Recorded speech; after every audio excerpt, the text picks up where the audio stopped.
စကားပြောနမူနာပုံစံ190ခုဖြစ်ပါတယ်ဒီကမှာကျွန်တော်တို့က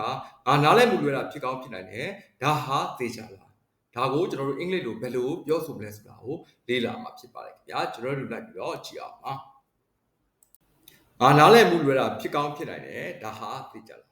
perhaps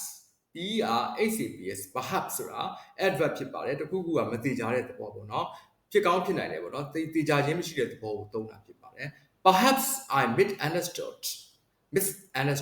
နားလည်မှုလွယ်မှာဒီ past tense ဖြစ်ပါတယ် perhaps I misunderstood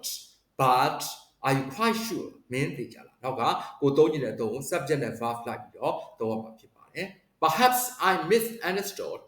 but are you quite sure plus နောက်က subject နဲ့ verb လိုက်ပြီးသုံးရမှာဖြစ်ပါတယ်ခင်ဗျာဒီနောက်ဝါကျများကိုလိုက်ကြည့်အောင်ပါ perhaps I misunderstood but are you quite sure she is coming today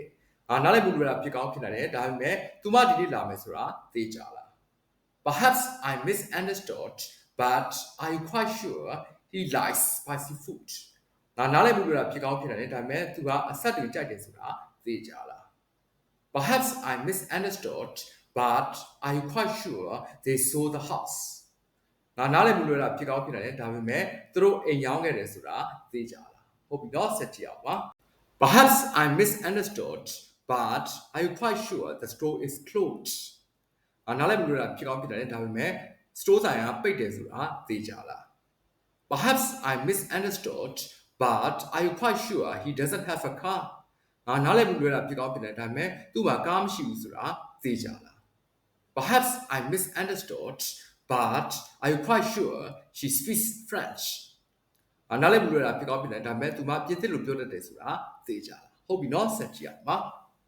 perhaps I misunderstood but are you quite sure it's safe to swim here နားလည်မှုလွယ်တာဖြစ်ကောင်းဖြစ်နိုင်တယ်ဒါပေမဲ့ဒီနားမှာရေကူးလို့ဘေးကင်းတယ်ဆိုတာမင်းသိကြလား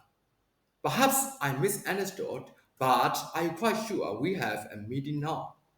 နားလည်မှုလွယ်တာဖြစ်ကောင်းဖြစ်နိုင်တယ်ဒါပေမဲ့တို့မှာအခုအစည်းအဝေးရှိရဆိုတာမင်းသိကြလား perhaps I misunderstood but are you quite sure he finished his work နားလည်မှုလွယ်တာဖြစ်ကောင်းဖြစ်နိုင်တယ်ဒါပေမဲ့သူ့အလုပ်ပြီးတယ်ဆိုတာမင်းသိကြလားကျေးဇူးတင်ပါတယ်ခင်ဗျာဒါကတော့ကျွန်တော်တို့ကစကားပြောနမူနာပုံစံ190ခေါ်ပါ